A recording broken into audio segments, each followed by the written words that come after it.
Baruch Hashem. Let's go to chapter 27. I want to talk about the blessing of Isaac, that Isaac gave this blessing.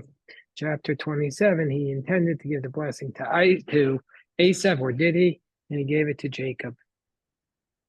This is a tricky question. There's a lot going on in this passage. So let me first summarize it, and then let's flesh out some of the questions in this passage, and then let's just try to come to some sort of understanding about what's going on here.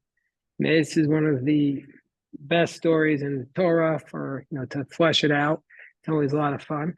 So it says that just to summarize what's going on, is that when Yitzchak grew older and his eyesight grew weak, he calls his son Esav, his older son, and he says, "My son," he says, "here I am." And he says, "Behold, I'm old, I'm about to die, or today, I don't know when I will die. Go catch me some game and make me food like I like and bring it to me, and I'll bless you, because I want to bless you before I die." Chapter 27. Now Rivka heard this, and Rivka heard this, and Rivka said to Yaakov, "I heard what your father has said, so instead, I want you to go and go get some kids, and I want you to prepare them for food before I die, lest I die. And now I want you to go and you prepare those foods just like he likes them, and bring them to your father, and that way he should bless you before he dies." Now when Yaakov heard this, he said, "Wait, my brother is very hairy and I'm smooth. Maybe my father will feel me, and then I'll be in his eyes like a trickster, and he'll bring me a curse and not a blessing." And his mother said, "Your curse is upon me, my son. Listen to my voice and go." So Jacob went and he did this, and they prepared the food, and he comes to his father and he says to his father, "I'm here." And he says, "Who are you?" And he says to his father, "I am Esav is your firstborn," or "I am Esav your firstborn. I did just like you told me. Now get up and sit down and eat from the game so that you can bless me." And then Yitzchak felt Jacob, and he said, "The voice is the voice of Jacob. The hands are the hands of Esav," and he did not recognize him because his hands were like hairy like Esav. Excuse me. And so then he blessed him. And he said, "Are you my son Esav?" And he said, "I am." And he came close again, and he kissed him, and he smelled his clothes, and he blessed him. And what was the blessing? That you should have from the dew of the heaven and the fat of the earth, and you shall have a lot of wine and grain, and the nations will serve you, and the nations will bow down to you, and you will be a nobleman to your brother, and the children of your mother will bow down. Those who curse you will be cursed, those who bless you will be blessed. And then, of course, when Jacob goes out, he exits right. Esav comes in, and when Esav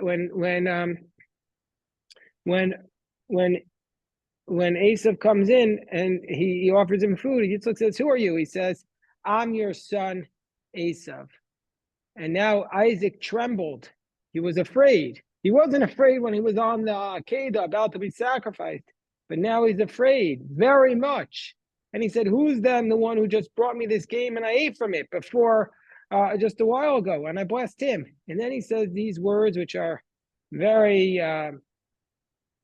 enigmatic. He says, "Also he will be blessed." What's going on there? And when Esav heard this, Esav cried a tremendous cry. And he cried a tremendous cry, and he says to his father, "Bless me also." And his father said, "Your brother came b'mirma," which technically means deceit. Rashi says wisdom, and he took your blessing. And Esav said, "This is why he's called Yaakov, because he's now tricked me twice. He took my firstborn, he bought, and now he also took my blessing." And he said to his father, "Did you not save me at least one blessing?" And Yitzchak answered, and he said to his father, Yitzchak answered, he said to Esav, but I made him, the Lord over you. And I gave him all your brothers to be servants. And I gave him the grain and the wine. What can I do for you then? So Esav said, do you not have one blessing for me, father? And he cried. And Yitzchak said, okay, I'll give to you from the fat of the land and from the dew of the heaven, and you shall live by the sword, and your brother you shall serve. And when he goes down, and you throw off your yoke from your neck. So this is the blessings. There's a lot of questions. I'm going to throw out a few questions, but there are just some basic questions to the story that we read every year that you just wonder about. You say, wait 1 second, why is this going on? How does this make sense? I'll start with a few questions, and I'd like to hear some of what you think, just not answers, just basic questions about this text. Some basic questions are, firstly, how could Yitzchak not see what Rebecca saw so clearly? That's just like a basic question. How could Yitzchak be deceived by Esav? Also, why is Yitzchak unable to see? That's basically the corollary of that question. The second question is Yaakov acting correctly in deceiving his father? And what's the point in getting a blessing if you're getting this blessing through deception? Another really basic question is, why doesn't Rebecca speak to Isaac? Why does she go to this method of deception? And what's the value in a blessing that's gained through deception? These are just some basic questions that I would like to address, but let me just pause for a second. We have so a couple of very good points that were made. First of all, why the food? Why the emphasis on food? Why does Yitzchak need food? And also, how much of this was orchestrated by God? So I guess to begin, and we're going to get back to answering those questions, we want to look at Rashi. Rashi discusses, first and foremost, why was Isaac blind? Why was Isaac unable to see? And we know that this is just a common literary technique, that if somebody in the book or the novel or the play is unable to see, I mean, there's something's blocking their sight. Something's preventing them from really seeing. And Yitzchak is really missing out on something that's the rest of the world sees. Although sometimes works the opposite, that the blind person is the one who could see with the most clarity. But here, Rashi says, why is Yitzchak blind? What led him to this? What led him to this state? So Rashi gives 3 explanations. First explanation is that Be'ashnan shel elu shahayu ma'ashnot u'maktirot avodah zarah. The first explanation is he became blind from the smoke of those who are worshiping idolatry. In the previous verse, it says that Esav took a wife from the Hittites, and her name is Yehudit bat Be'eri Achiti, and Basmat bat Elon Achiti. These were from the Canaanites, who Isaac was specifically not supposed to marry, but his son went ahead and married one of these women. And these women were married 2 of these women, and these women were making smoke for idolatry. And that smoke made Isaac unable to see. I want to come back to that in a second, but first let me share the other 2 explanations. Alternatively, when he was bound on the altar and his father wanted to slaughter him, at that moment, the gates of the heavens opened up, and the angels saw him crying, and their tears went down and fell on his eyes. And so therefore his eyes grew dim. And then there's a third approach, which was like Stanley was saying, and it was all orchestrated by God, so that Isaac went blind so that Jacob would be able to take the blessings. It was all part of God's plan to arrange this. So that third answer is what Stanley was saying, that God orchestrated this. And then we have to, again, that begs the question, Why did God orchestrate it that Jacob would take these blessings in such a challenging manner? This is somewhat problematic. He's stealing from his father. I mean, that's not it's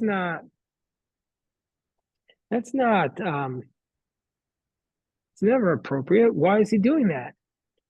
So, okay, let's go back. Let's work backwards. The one that I don't want to focus on is the second answer of Rashi, which is that it was the spiritual trauma of the angel's tears going into his eyes. I don't really want to focus on that, but I do want to say just briefly that clearly what this midrash is referring to is the fact that Isaac had a spiritual trauma at the Akedah, and it might not have been visible to everybody, but it affected his sight for the rest of his life. And he saw things differently. And maybe because of this, we often admire what we're lacking. And so since he was passive at the Akedah, he passively allowed his father to bind him up. Maybe he admired that quality in Esav, that quality of being a hunter in the field. But the first answer is something I want to focus on for a second. And because there it says that he was blinded by the smoke of the wives of Esav. So then the question becomes, wait 1 second. If he's blinded by the smoke of the wives of Esav, what's an obvious question that we should all be thinking about? Well, if the smoke of Esav was so bad, the smoke of Esav's wives was so bad, then how come? What else should have happened? What else should have happened? How come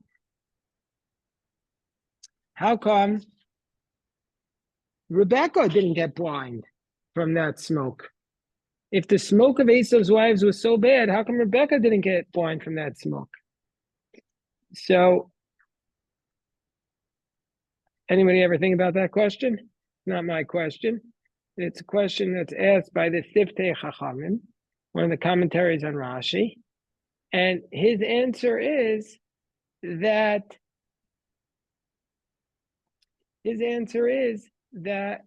Rebecca was immune to the smoke. Why? Why would Rebecca have been immune to the smoke? Because she grew up in the house of idolaters. And so since she grew up in the house of idolaters, she was used to the smoke of idolatry, and she built up an immune system to it. Actually, let's see if Rabbi Yosef, if he's not walking, maybe he could pull up the Siftei Chachamim. I could read it with everybody. I don't know if he's still on here. Yeah. So since she had grown up, I don't know if you're able to do that, Rabbi Yosef, but since she had grown up in the house of idolaters, therefore she was immune to it. Okay, so what's the message there, though? What's the message of that approach? She was immune to it. So some commentaries want to say that what's the significance that Rebecca was immune? Rebecca was actually much more familiar with idolaters and with wickedness and with people. She wasn't the pie in the sky optimist that her husband Isaac was. So she could see the true nature of Esav because she grew up with a deceitful brother, and she was aware of what, don't be so naive as to trust whatever anybody says to you. And so Esav himself, the mother saw through him. Rebecca saw through him. Unlike Isaac, who was naive, accepting, innocent, he allowed his father to put him on the altar and bind him up without saying a word. Where is the sheep? Without saying a word, where's the sheep and the cattle? So it's totally totally different background, and that's why Rebecca was not blinded by the smoke of the wives of Esav, because she was used to it. You had a question, Bruce? I think that there's a lot of theories about what went on here. I like to suggest a different theory, one which views Rebecca and Isaac as having a very loving relationship. They don't need therapy. There's a real difference of opinion here. And the difference of opinion was, this is, there's so many rabbis who write about this that I don't want to, I don't really remember exactly who said what. So I'm just going to bring it all together in my own way of saying, but nothing that I'm saying is my own. This is all taken from different rabbis.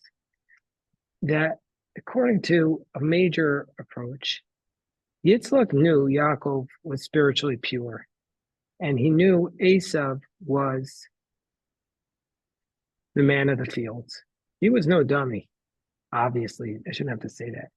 But what he felt, and I could read in the Sephorno, what most parents want is their children to have a close relationship when they get older. And this goes back to the point of Bruce's question. Why did he want the food? Why did he want Esav to bring him food? He wanted to show to Esav that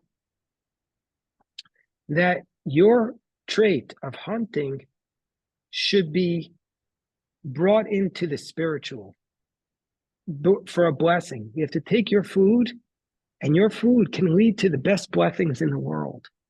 Through your strength, combined with Jacob, then we will have the dynamic duo, a great force. He saw that his two kids needed to work together to achieve a strength and a dynamism which neither one of them on their own could achieve. And so that's why he kept saying, bring me the food, and then I will bless you. The food is the spiritual. The food will enhance the spiritual. That's like on Shabbos. We don't just sit around and talk about how great God is. We eat a kigel, we eat some kichol, we have a schnapps. The food enhances the spiritual. Isaac Yitzhak wanted to show this to Esav. And what about Yaakov? And we'll come back to this. I want to show a source about saying this, about that was his approach to Esav. Why didn't Rivka just go to Yitzhak and say, listen, Esav can't do this. Yaakov has to be the one. To say that one child should be the CEO of the company, so to speak, or the head of the family, that's not saying that you're favoring a child. That's just saying that this is the child who's capable of doing this. You don't want to put somebody in a position. Can you imagine if Esav was the head of the Jewish people? It wouldn't work. Doesn't mean that she loved him any less. It wouldn't work. It wouldn't work. But why didn't she just say that to Yitzhak? First of all, we don't know that she didn't say it. We don't know that she didn't say it. But if you try telling somebody, this child, you try telling somebody that their child can't do what the parents think they could do. You ever try doing that? Parents will not believe it. Parents will say that their child could do anything. Mothers sometimes see things with greater clarity than fathers. And Yitzhak thought that Yaakov wasn't capable, not that he wasn't capable of being a great spiritual leader, but that he wasn't capable of getting this type of blessing. He wasn't capable of being a man in the field, a man, the businessman, the man who not only sat in the tent, but the man who was the man of the world. He just didn't think he could do it. So Rebecca's approach was to show that Yaakov could do it. And the only way she could show Yitzhak that Yaakov could do it was by deceiving Yaakov.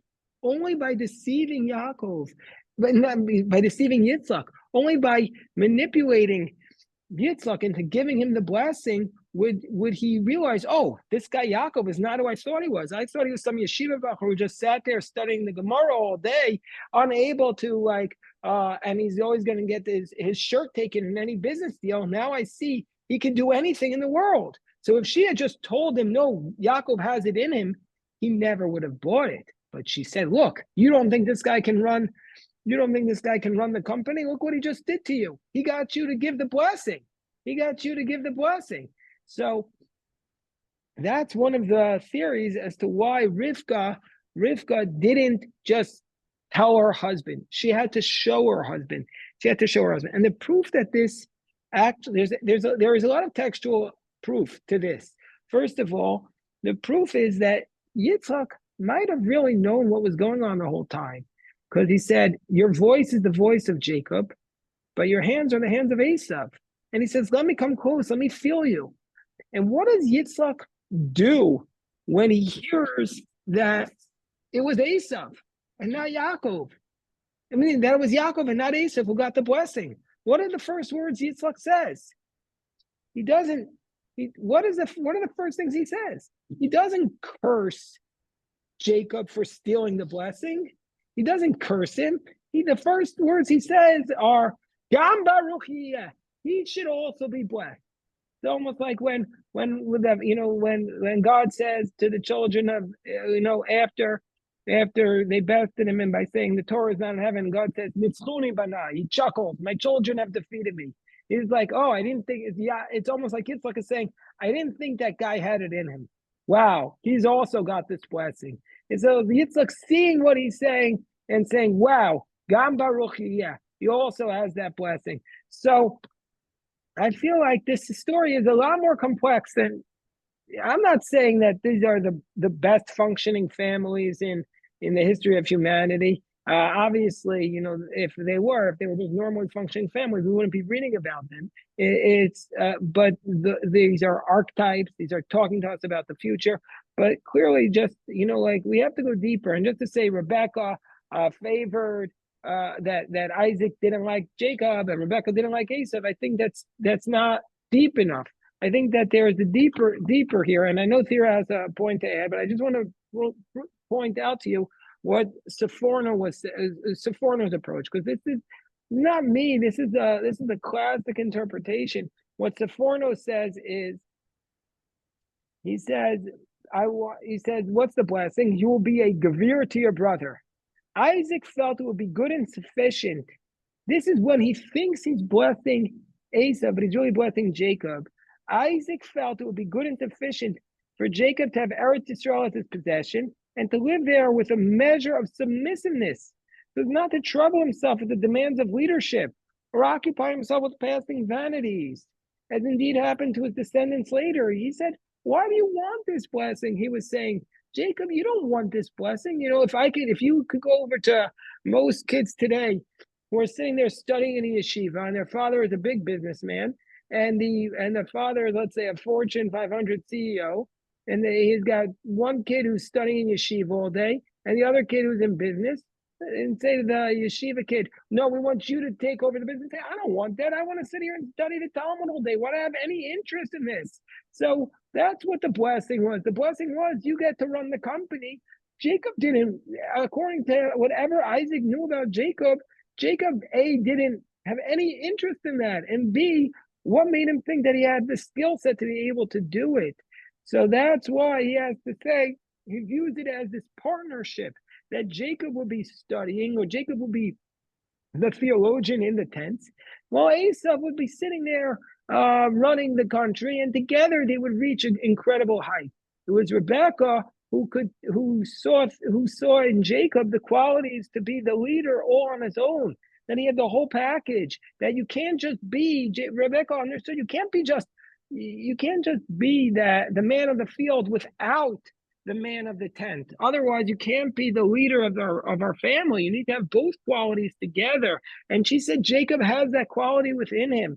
Hold on, let me pause for a second so that Thera can share with us her insight. Another point that's made, is that Yaakov was clearly uncomfortable with this. Yaakov was clearly uncomfortable with trying to deceive his father. So, it's been discussed, did Yitzhak know that this was really Yaakov coming before him? But another question is, was Yaakov indeed himself trying to not deceive his father? Was Yaakov indeed trying not to deceive his father? Because he clearly didn't want to listen to his mother, but his mother had to say to him, uh, Rivka said to his son, uh, in chapter 27, verse 8, now, my son, listen to my voice, to that which I am commanding you. I'm commanding you. I'm commanding you. This is a commandment from a mother. And then she says, go to the sheep and take from me the goats. And then Jacob still doesn't want to do it. He says, my brother is hairy. Maybe he will touch me. And the word maybe here, the commentaries of Vilna Gaon points out that the word for maybe is ulai.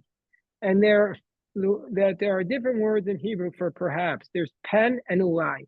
The word pen is something you don't want to happen, but ulai is something that you do want to happen. Perhaps. So Jacob is like praying that his father will discover his deception. He's praying that his father will discover his deception because he doesn't want to be dishonest. The quality of Jacob that people know is the quality of honesty. Jacob, titain emes Yaakov, you give truth to Jacob. And now we come to Rebecca commands him to wear the clothing of Esav. She says, I will accept the curse. Jacob has no choice. She does everything. But there's one thing she cannot control. Jacob refuses to deceive his father. So he does everything his mother said, but his mother didn't say to him, speak in the voice of Esav. His mother didn't say that. So maybe that was the way in which Jacob revealed himself to his father. He says, Hakol kol Yaakov vayadayim Esav. The voice is the voice of Jacob, but the hands are the hands of Esav. Maybe that was Jacob's way of saying to his father, listen, I can't deceive you. This is who I am. Jacob was struggling, but once he did this deception, there was no going back. I just want to share one other approach before we take Joyce's question. I was reading the commentary of Rabbi Daniel Feldman, and he shared a very, very moving story by I think it's Esav Techtel, who's the author of Ema Banim's Mecha, which is a work that was written in the Warsaw Ghetto and then buried and found after the Shoah by those who survived him, and he died in the concentration camp. And he said, well, if God is going to give all these blessings to Jacob anyway, why did he need these blessings? And he said, he was reading this passage and he had this insight when he was in the Warsaw Ghetto, and he saw the Nazis come along. And even though the Jews had a little bit of rations, they took those rations, they stole those rations also. And he said he had this insight that the point is that sometimes we have to fight for every blessing. That the blessings don't come.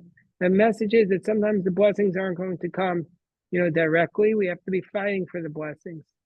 And he had this insight while seeing this, that Esav represents the idea that the nations of the world are somehow going to deceive everybody and get blessings, and it's our responsibility to fight for those blessings. Not all the blessings are going to be given straight to us. That's another way in which this passage was read. Hold on one second. Let me take Joyce's question. Yes, Joyce. Just I know we said a lot of things. Obviously, there's a lot to discuss here. I just want to close with, I guess, it's my prerogative to get the last word.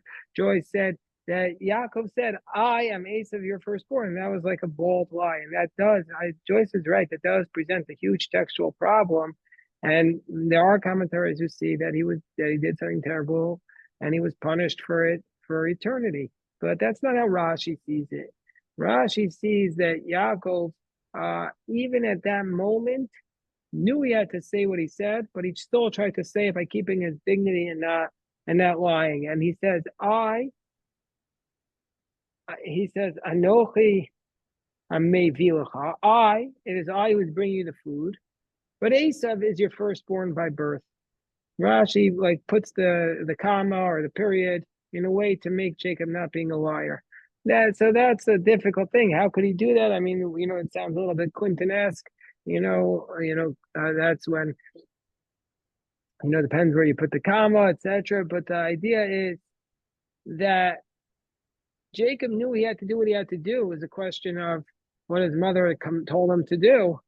But even when you do something which you know is hard, you have to figure out a way in your own mind to try and maintain your level of honesty and integrity to the best that you can. And so, yeah, that was a difficult moment for Jacob, but that's because he literally had no choice at that point. He was choice between the Talmudic question, who do you honor, your mother or your father, if they both tell you to do opposite things. Jacob, that's what Jacob was being told at that point. So he thought by honoring his mother, eventually his father would agree with him. And that actually turned out to be the correct thing because his father in the end did give him the blessing. Did give him the blessing. That's the problem with all due respect, that's the problem with Joyce's theory because Isaac in the end did bless Jacob, did give him the full-throated blessing, and he didn't turn his back on him. So this is obviously we're not going to solve this issue today, but this is always important to talk about. And God willing, next year we'll come back with even more theories. All right, everybody is always amazing, always enriching.